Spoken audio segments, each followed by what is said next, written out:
Welcome to my channel. आज की topic है कि बच्चों से अपनी बात कैसे मनवाएं।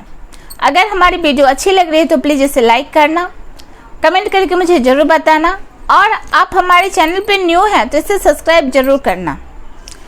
आज की डेट में आज की सबसे बड़ी समस्या है कि बच्चे हमारे सुनते नहीं हैं। सबसे पहले हम हर पेरेंट्स को ये बताना चाहते हैं कि बच्चे जो बिल्कुल बर्न बेबी होता है और उससे थोड़ा सा बड़ा होता है वो बिल्कुल खाली होता है। वो कोई चीज़ उसके दिमाग में भरता नहीं है। वो जो समाज के अंदर होता है उसी चीज़ को अपने अंदर वो डालता है और उसी के अकॉर्डिंग वो गलत और सही का फैसला करता है। ये सोचो कि आप वो देख क्या रहा है, वो उसके दिमाग में जो चीज़ आ रही है वो कहाँ से आ रही है। अगर उसके दिमाग में कोई बुरी चीज़ आ रही है, मतलब निगेटिविटी उसके दिमाग में अगर बढ़ रही है, ना कहने की बढ़ रही है, या घर में किसी बात पे झिड़क के बोलने की बन रही है, या अपने भाई बहन के साथ वो छोटी छोटी चीज़ों पे लड़ रहा है, तो ये चीज़ कहाँ से सीख रहा है।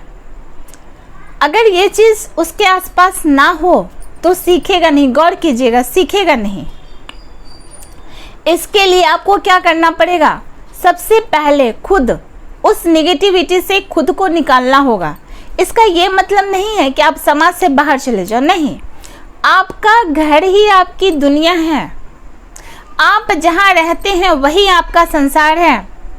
आप अपने अकॉर्डिंग अपने घर को, अपने संसार को अच्छा या बुरा बना सकते हैं, वो आपके हाथ में है, ना कि उस संसार के हाथ में है जो आपको बना रहा है। आप बन रहे हैं, उस संसार के आप हिस्सा हैं। संसार आपसे है, संसार से आप नहीं हो, आपसे संसार है।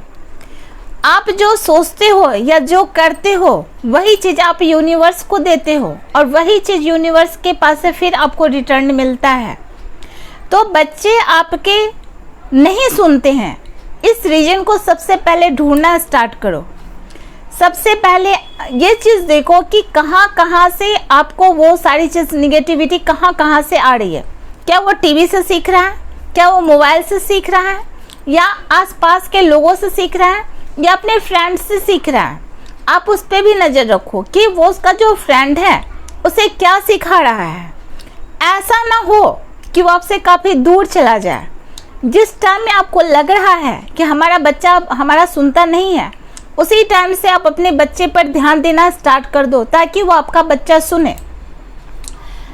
टीवी में बहुत कुछ सीखने को भी मिलता है और बहुत कुछ ऐसा होता है जो नहीं देखना चाहिए। मोबाइल भी उसी तरह काम करता है। तो आप हर एक चीज़ पर नज़र रखो। अगर राम बनाना है तो रामायण पढ़ाना पड़ेगा। सिर्फ रामायण पढ़ने की चीज़ नहीं है।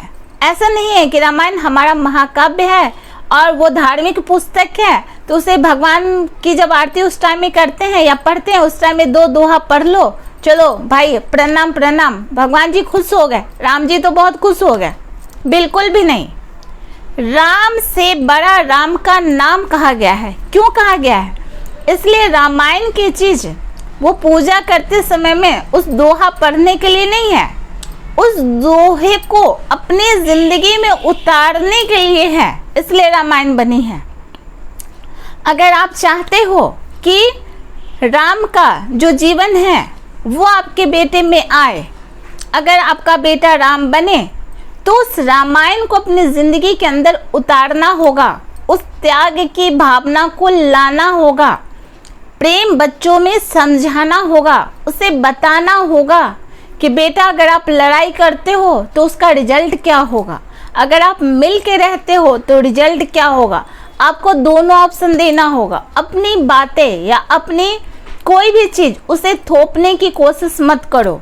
उसे समझाओ कि सही क्या है और गलत क्या है, और उस बच्चा पे छोड़ो कि डिसीजन करना बेटा आपका काम है। मेरा काम सिर्फ राह दिखाना है, इसलिए कि उस राह पे चलना आपका काम है। कोई माँ बाप अपने बच्चे की ज़िंदगी बना नहीं सकता, ना बिगाड़ सकता, ना तो उसके जीवन पे चल सकता है। लेकिन आपके हाथ में क्या है, उसे अच्छे और गलत की शिक्षा देना, अच्छा और गलत बताना।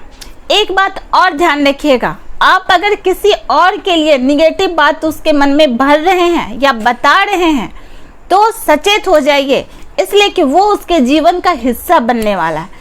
इसीलिए उसको अनकंडीशनल लव सिखलाइए, उसको प्रकृति के साथ जुड़ना सिखाइए, जो कि प्रकृति से उसे प्रेरणा मिले, वो उस चीज से जुड़ के रहे। भाई बहन में हमेशा एक दूसरे की जो संस्कार होते हैं काफी अलग होते हैं, डिफरेंट होते हैं, लेकिन उस डिफरेंट को खत्म करना वो आपके हाथ में है। ऐसा नहीं कहना है कि वो कर दिया तो ठीक किया और वो कर दिया तो गलत किया, नहीं, आपको दोनों को समझाना है और दोनों का परिणाम भी बताना है।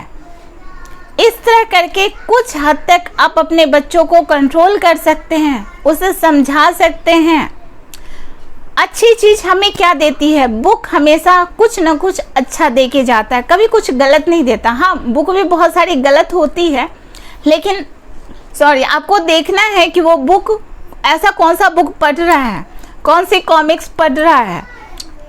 अगर उसके मान के चलो फॉलोवर्स हैं तो उसके फॉलोवर्स कहाँ के हैं, किस टाइप के हैं। आप अपने देखो, आप क्या हो, एक मूर्ति को तैयार कर रहे हो, आपका बच्चा क्या है, अभी छोटा सा कच्चा मिट्टी का घड़ा है, आप उसे बनाने की तैयारी कर रहे हो, आप उसे बना रहे हो, तो रूप देना आपका काम है कि आपका बच्चा कैसा हो, ये सिर्फ आप कर सकते हो। वो लंबा होगा घड़ा, छोटा होगा घड़ा, गोल होगा, जैसा होगा वो सिर्फ और सिर्फ आप कर सकते हो, सिर्फ आपके हाथ में है वो करना। कभी भी कोई भी चीज, अपनी बात, अगर आप पे कोई इंसान बात थोपे तो आपको अच्छा नहीं लगेगा। हर चीज हर एंगल से सिर्फ माँ बन के मत सोचना, कभी जब बच्चे को समझा रहे होगे तो बच्चा बन जाना, अपने आप को बच्चे की जगह रखना और फिर सोचना कि हम उससे किस तरह से बात करें तो वो हमारी बात को समझेगा। कभी भी उसको बहुत ही ज़्यादा, और एक बात सबसे इम्पोर्टेंट चीज़ कि बच्चे को कभी भी उसके दोस्त के सामने या 4-5 लोगों के सामने मत डांटना, इसलिए कि उस पर बहुत ही गलत असर पड़ता है। उसे जब भी डांटना, जब भी समझाना, तो अकेले में शांति से बैठ करके उसे गलत और सही का फैसला करना सिखाना। जब वो गलत और सही का फैसला करना सीख जाएगा, जब वो एक सही डिसीजन लेना सीख जाएगा, आप समझ रहे हो कि अपने बच्चे को अगर एक डिसीजन मेकर बनाना है लाइफ में, आगे एक लीडरशिप की क्वालिटी देनी है, तो आपको ये सब चीज़ उसे सिखाना पड़ेगा। और हाँ, एक इम्पॉर्टेंट बात ये भी, आपके बच्चे सिर्फ, सारे माँ बाप सोचते हैं हमारे बच्चे डॉक्टर बन जाए, इंजीनियर बन जाए। क्या सभी बच्चे डॉक्टर और इंजीनियर बनेगा? नहीं बन सकता। आप, हर बच्चे का अपनी एक अलग क्वालिटी होती है, एक ऐसी क्वालिटी होती है जो सबसे भिन्न होता है। उस क्वालिटी को पहचानो और उसे निखारने की कोशिश करो। अपने स्टेटस बनाने के लिए बच्चों के मन का बलिदान मत चढ़ाओ। अगर वो अपनी क्वालिटी पहचान गया, उसके मन में है, उसके हृदय में जो है, या वो जो करना चाहता है, अगर वो चीज़ कर लिया तो वो सबसे अपने ऊंचाई पे होगा, सबसे अच्छे लेवल पे होगा और उसके साथ वो खुशी मिलेगी। वो अपने दिल से कर रहा होगा, अपने आत्मा से जुड़ के कर रहा होगा, और जब वो अपने आत्मा से जुड़ के करेगा तो उसे एक अलग खुशी का आभास होगा। और जब वो अपनी लाइफ में बहुत खुश रहेगा तो यकीन मानो सबसे ज़्यादा प्यार वो आपसे कर रहा होगा, अपने पेरेंट्स से कर रहा होगा। वो दुनिया में किसी की नहीं सुनेगा, सिर्फ और सिर्फ आपके सुनेगा। इसलिए मेरे भाई और बहनों, कभी भी अपने बच्चों को कंट्रोल करने की कोशिश मत करना, इसलिए कि जितना जिस चीज़ को कंट्रोल करोगे, जितना जिस चीज़ को बांध के रखोगे, वो उतना दूर चला जाएगा। उसको फ्रीडम दो, उसको सोचने की स्वतंत्रता दो, उसे सोचने की स्वतंत्रता सिखलाओ, और ये सब चीज़ उसकी ज़िंदगी बदल के रख देगी। आप यकीन मानो, अगर ऐसा करके देखो, अगर आपके लाइफ में 2-4 दिन में ही अगर चेंजिंग नहीं दिखा तो आप मुझे कमेंट करके ज़रूर बताना कि आप अच्छा नहीं बोले। Thanks for my watching video. Thank you all of you.